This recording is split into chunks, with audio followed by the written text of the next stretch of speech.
I hope we're all doing well today. I want to look at finding centroids of shapes based on an origin. And so if we take a look at this rectangle, basic rectangle, we know x bar equals base divided by 2. We know y bar equals height divided by 2. But what happens when that shape is not found directly on the origin, much like this object is located away from the origin? So we have a 3 by 1.5 inch rectangle here, and we want to find x bar. Like we said, we know x bar equals base divided by 2. So we know that from this corner right here, it is half the base over to reach the centroid. That's what that distance right there equals. Okay, so we know that x bar equals base divided by 2. But 0, 0 is clear down here at this blue circle.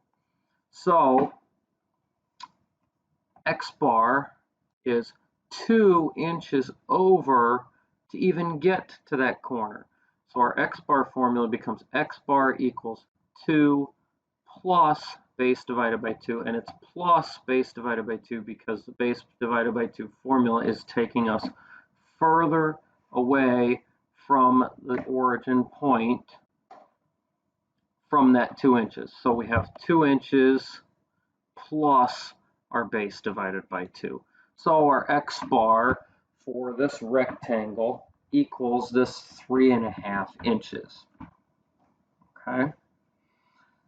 So when we look at y bar, I want you to take a second, pause the video here, go ahead and try to solve for y bar based on 0, 0. Okay, hopefully you had some success here. We know that y bar equals height divided by 2, as it would in any rectangle.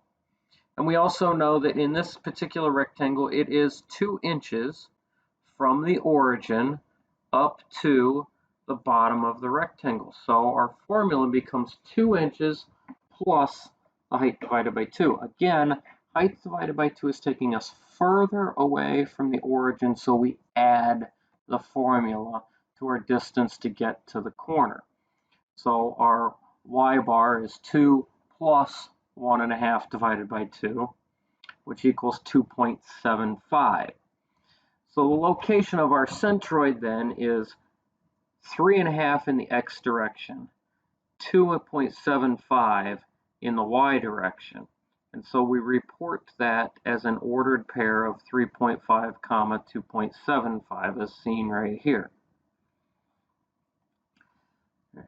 If you have any questions on this, please don't hesitate to get a hold of me. Here is what your work should look like.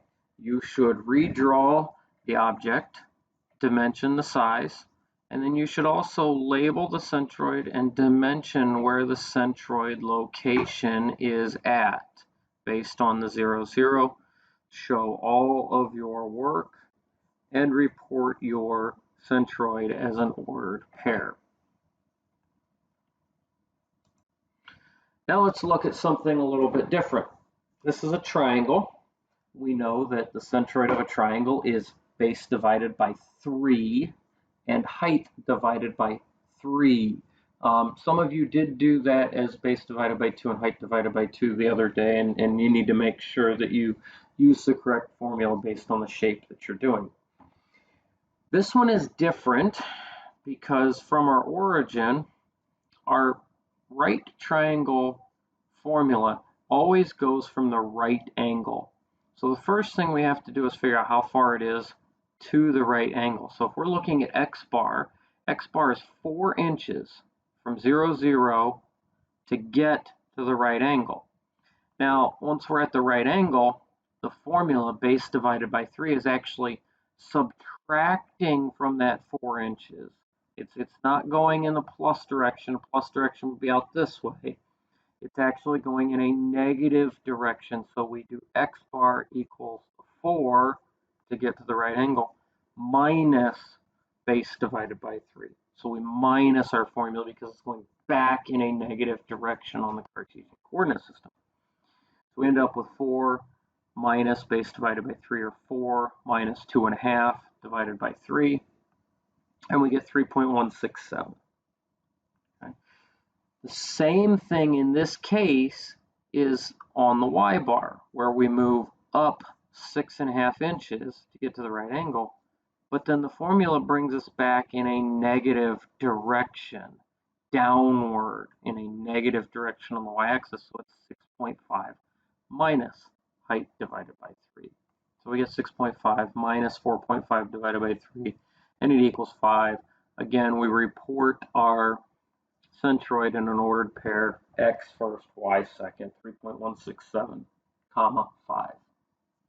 Okay, so if your formula moves you in a negative direction, you subtract it. If it moves you in a positive direction like it did in the first example, you add the formula to however far it is to get to the corner of the object. Now, semicircles are slightly different, but not really, okay? The direction, the line of symmetry that we have represented here, this dashed line, is a line of symmetry. We can agree that the semicircle is symmetrical on either side of this line. That line of symmetry, if we draw it through and we draw it until it crosses an axis, it crosses the x-axis. Okay? That means the x bar has to fall on this line of symmetry. In this example, the x bar for this semicircle is the 1, 2, 3, 4, 5 squares. If the squares represented a half of an inch like they do on your homework, then the x bar would be 2.5 inches.